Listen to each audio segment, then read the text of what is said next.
atomic and the molecular masses.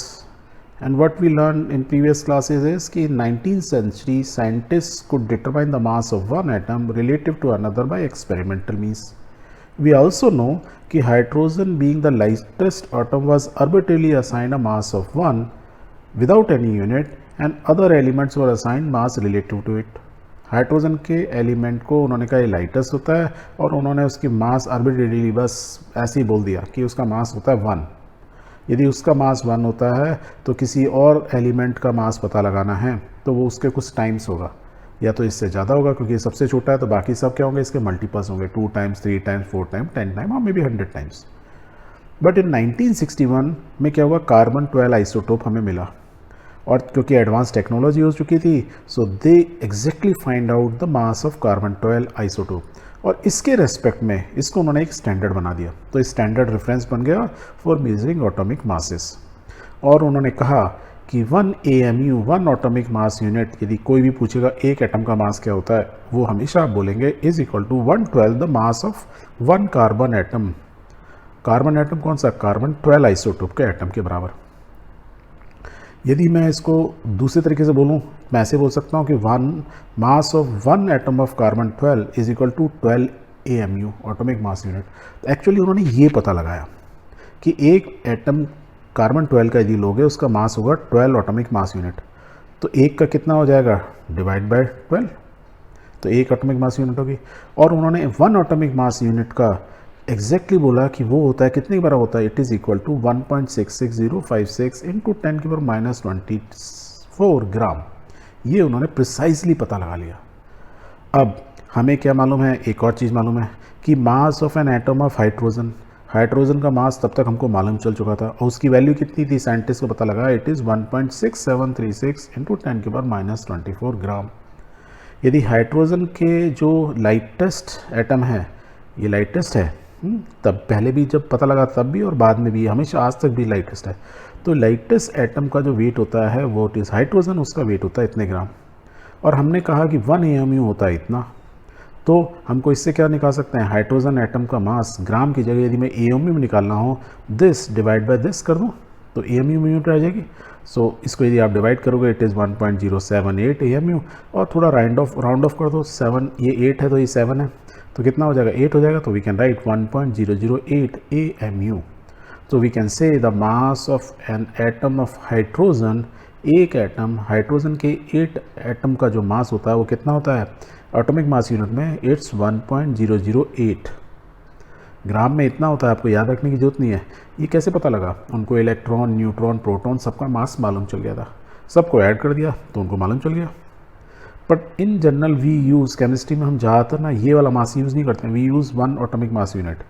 अब बाद में तो क्या हुआ, 1 एटॉमिक मास यूनिट को भी इन्होंने मॉडिफाई कर दिया, AMU को क्या रिप्लेस कर दिया विद U, और U को क्या बोलते हैं, याद है, यूनिफाइड मास. अब यूनिफाइड मास याद रखो या U याद रखो या AMU याद रखो, इट्स मोर और लेस सेम थिंग. ठीक है, तो हम बार बार AMU ना लिख के we will write U. Clear, यहाँ तक तो क्लियर हो गया, वेरी गुड.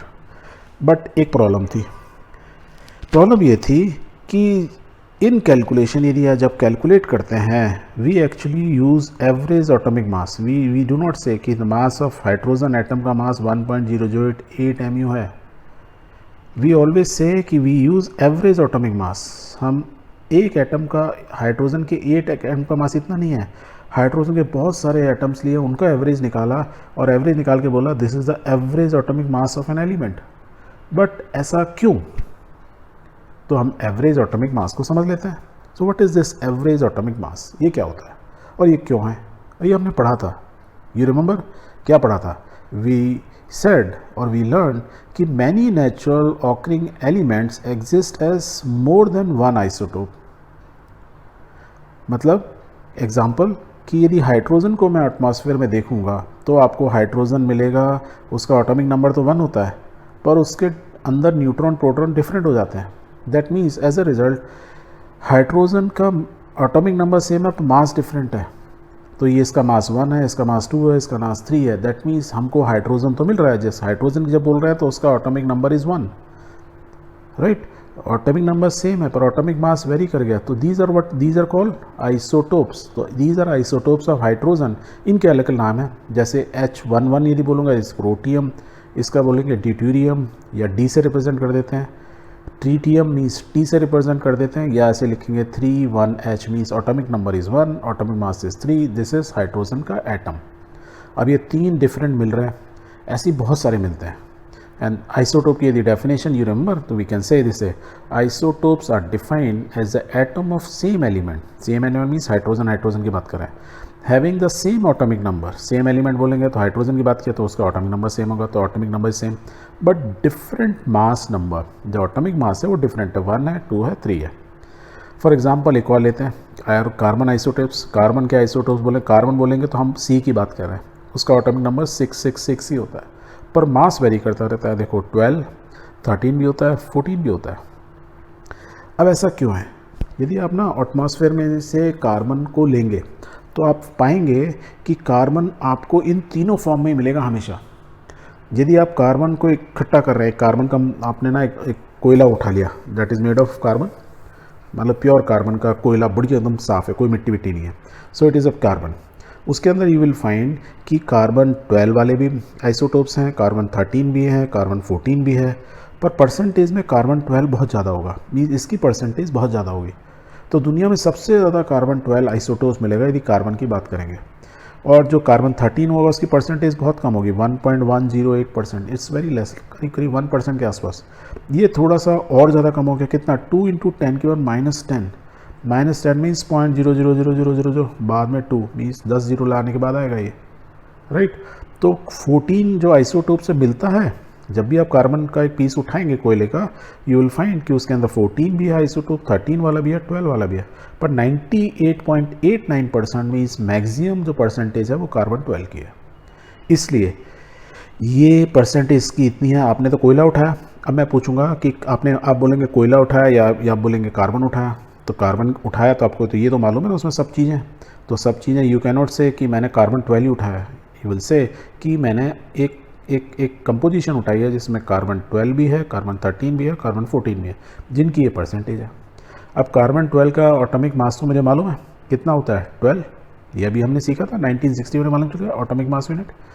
वेरस कार्बन 13 का होता है 13.0003। कार्बन 14 का साइंटिस्ट ने बोला इट इज़ 14.000 समथिंग 317। अब हमको देखो परसेंटेज मालूम है, एटॉमिक मास मालूम है, तो एग्रीगेटेड मास निकाल सकते हैं। तो मीन्स कितना हो, परसेंटेज इंटू 12, तो पता लगा लो। Average atomic mass 12 into this, 1.1 into 13 और दिस इंटू 14, इन सबको मल्टीप्लाई करो, ऐड कर दो, you will get aggregated mass, average mass मिल गया। Average atomic mass of what, carbon के आइसोटोप्स का, या हम बोलेंगे कार्बन का। तो it is how much, 12.011 U। U is the atomic mass unit, जो भी आज की डेट में यूनिफाइड यूनिट बोल रहे हैं। इसलिए एवरेज एटॉमिक मास क्लियर हुआ, clear, very good. Let's move further. अब मॉलिक्यूलर मास समझ लें। मॉलिक्यूलर मीन्स दो एटम्स जब जुड़ते हैं तो ये फॉर्म मॉलिक्यूल्स। वो सेम हो सकते हैं या डिफरेंट हो सकते हैं, दो या दो से ज़्यादा भी हो सकते हैं। तो molecular mass is the sum of atomic masses of elements present in a molecule. तो किसी एलिमेंट में कितने मॉलिक्यूल्स मतलब एलिमेंट्स प्रेजेंट है, और हर एलिमेंट का आपको एटॉमिक मास मालूम है, उसको सम कर दोगे, that is the mass of the molecule, और उसको क्या बोलेंगे, मॉलिक्यूलर मास। एग्जाम्पल लेते हैं, suppose a molecular mass of methane. मैं आपको बोलूँ पता लगाओ, मीथेन आप जानते हो, पढ़ा था आपने, CH4, जिसके अंदर क्या है, एक कार्बन है, 4 हाइड्रोजन है। कार्बन का एटॉमिक मास कितना होता है, अभी हमने सीखा, एवरेज एटॉमिक मास 12.011 U। एक है तो 1 इंटू दिस, हाइड्रोजन कितने हैं, 4। हाइड्रोजन का हमने एटॉमिक मास अभी सीखा था कितना था, 1.008 U। कितने हैं इसमें, 4, तो 4 इंटू दिस, इसको सॉल्व कर दो, 1 into this, 4 into this, what you will ultimately you will get 16.043 units, unified atomic mass, unified mass या एटॉमिक मास यूनिट। तो मीथेन का मॉलिक्यूलर मास यदि कोई पूछेगा तो आप बोलेंगे CH4 का मास कितना होता है, 16.043 यूनिट्स, यूनिफाइड मास कितना होता है, ओके। सिमिलरली मैं पूछूं, यदि मॉलिक्यूलर मास ऑफ वाटर यदि आपसे पूछता हूँ, वाटर क्या होता है, H2O, आपको फॉर्मूला याद होना चाहिए। जैसे मीथेन का CH4 आपको याद है, नहीं याद है कोई बात नहीं, अब आप 11th में आपको याद रखने होंगे। राइट। तो मॉलिक्यूलर मास कैसे निकालोगे? हाइड्रोजन का मास मल्टीप्लाई बाय 2 प्लस ऑक्सीजन का मास, तो निकाल लो यार, very simple, twice the atomic mass of hydrogen plus 1 time the atomic mass of oxygen. Hydrogen का एटॉमिक मास अभी हमने ऊपर निकाला 1.008, तो राइट इट डाउन, तो will write 2 into 1.0 plus atomic mass of oxygen कितना होता है, कोई बात नहीं, अभी आपको याद नहीं है, इट इज़ 16, नॉर्मली हम 16 लिख के 16.00 लिख देते हैं, ठीक है। आप 16 भी लिख सकते हो, but it's always better to write 16.00 because अभी हम पॉइंट्स में बात कर रहे हैं। अब आप आगे जब पढ़ोगे ना, तो हम हाइड्रोजन का जो मास है वो 1 ही ले लेंगे, ऑक्सीजन का 16 ही लेंगे, क्योंकि क्या है ना, इतना याद रखना बहुत डिफिकल्ट होता है 1.008, but day to day calculation में आप जब करते हैं कैलकुलेशन में, उसमें सिंपल भी 1 भी ले लेंगे ना, कोई खास फर्क नहीं पड़ेगा कैलकुलेशन, क्योंकि इट इज़ पॉइंट के बाद 3 डिजिट तक है, ठीक। सो फॉर द टाइमिंग याद रखो कि एटॉमिक मास कितना है 1.008, ऑक्सीजन का 16 इतना होता है। अब इसको सॉल्व करो, what you get, molecular mass of water is 18.02 U। यदि आप इन दोनों कंपाउंड को देखेंगे, मीथेन और वाटर, तो आप देखेंगे इनका स्ट्रक्चर मीथेन का कुछ इस टाइप का होता है एंड वाटर का कुछ इस टाइप का होता है, वेयर ऑक्सीजन और हाइड्रोजन इन दोनों में देखें तो there is a bonding and there is a sharing of electron. Exactly same way में कार्बन जो है चारों हाइड्रोजन के साथ अपने इलेक्ट्रॉन को शेयर कर रही है। As a result we can say कि ये दोनों के दोनों जो कंपाउंड फॉर्म हुए हैं या मॉलिक्यूल फॉर्म हुए हैं, it happen due to sharing of electron. तो इनका मॉलिक्यूलर मास निकालना ईजी होता है, ठीक है। बट एक दूसरे तरीके भी कंपाउंड होते हैं जहाँ पे शेयरिंग ऑफ इलेक्ट्रॉन ना होके क्या होता है, ट्रांसफ़र ऑफ इलेक्ट्रॉन। तो उस तरीके के जो कंपाउंड बनते हैं तो उनका मास निकालते हैं, तो उसको बोलते हैं formula mass. But why we call it a formula mass?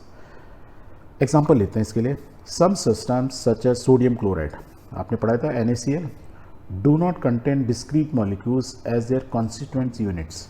Means यदि नमक लोगे, सोडियम क्लोराइड लोगे, तो आपको NaCl ऐसे देखा जाए, NaCl जहाँ पे ट्रांसफ़र ऑफ इलेक्ट्रॉन है, मीन्स Na ने क्या इलेक्ट्रॉन इसको दिया और क्लोरीन ने एक इलेक्ट्रॉन गेन किया, जो गेन करता है वो माइनस हो जाता है, जो लॉस करता है उसमें एक इलेक्ट्रॉन कम हो गया कंपेयर टू प्रोटॉन्स, ठीक है। यही था हमने सीखा था, ओके। तो ये NaCl जो है आपको कभी भी क्या बोल रहे हैं, डिस्क्रीट मॉलिक्यूल्स, मीन्स अलग से एक सिंगल मॉलिक्यूल नहीं मिलेगा। जैसे पानी का एक मॉलिक्यूल मिल जाएगा आपको, राइट, बट इसका कैसे होता है, ये हमेशा क्या होते हैं, एक साथ मिलके रहते हैं। मीन्स बहुत सारे सोडियम, बहुत सारे क्लोराइड के एटम्स, या ये क्या बन गए Na+Cl, दे आर आयन्स। तो आयन और कैटायन, कैटायन और एनायन बोलते हैं ना, तो ये एनायंस हैं, आयन्स हैं, ये आयन्स हमेशा एक ग्रुप में रहते हैं, एक बंडल फॉर्म में मिलेंगे, कभी भी अकेला नहीं मिलेगा। तो हम कह सकते हैं कि in the solid state sodium chloride does not exist as a single entity. जब तक नमक का एक दाना उठाओगे तो उसमें खाली NaCl एक नहीं होगा, ऐसे लाखों करोड़ों सोडियम क्लोराइड के आयंस मिलके बने होंगे।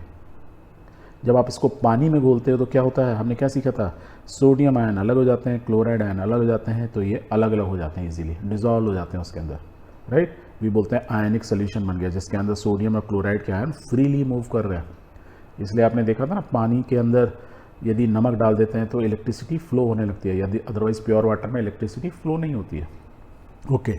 सो द पॉइंट इज कि हमने NaCl सिंगल का मास यदि निकाल नहीं सकते हैं तो हमको इस फार्मूले का मास निकालना होगा, पर ये फार्मूले में तो सो मैनी एटम्स हैं, तो उसका मास कैसे निकालेंगे, राइट, क्योंकि ये हमें NaCl मिलेगा नहीं, हमें मिलेगा हमेशा इतने सारे एंड बहुत सारे Na और क्लोराइड आयंस मिलेंगे, तो एज अ रिजल्ट हम मास कैसा बोलेंगे, हमको तो पता लगाना है NaCl का मास। तो हम क्योंकि ये फार्मूला बना रहे होते हैं तो बस हम इसको बोल देते हैं formula mass. Therefore the formula is calculated instead of molecular mass, ऐसे बोल सकते हैं। पर अल्टीमेटली हम निकालते ऐसे ही हैं कि sodium plus atomic mass of chloride दोनों को ऐड कर देते हैं, एंड वी नो सोडियम का होता है 23.0 और इसका होता है 35.5, तो टोटल कितना हो गया 58.5। दो हमने सोडियम और क्लोराइड के एटॉमिक मास को ही ऐड किया है, तो ये मास है तो वही। यदि मैं बोलूँ NaCl का निकालो, ऐसे नहीं दिखाता आपको, प्लस माइनस ना दिखा के, ना इलेक्ट्रॉन दिखा के, इस तरीके से निकाल सिंपल NaCl दिखा। तो आप क्या करते हैं, atomic mass of sodium plus atomic mass of chlorine, तो आप बोलते हैं इस मॉलिक्यूल जो सोडियम क्लोराइड है उसका मॉलिक्यूल हो गया, उसका मास हो गया 58.5 यूनिट्स। बट हमको ये मालूम है कि हम यदि मॉलिक्यूल बोलते हैं सोडियम क्लोराइड को, which is wrong. Why? Because it does not exist as a single entity, it always form in the form of a bundle. तो इसलिए एक बंडल बनता मिलता है, तो हमको उसको फॉर्मूला मास बोल देते हैं. इतना ही डिफरेंस है टेक्निकली. क्लियर?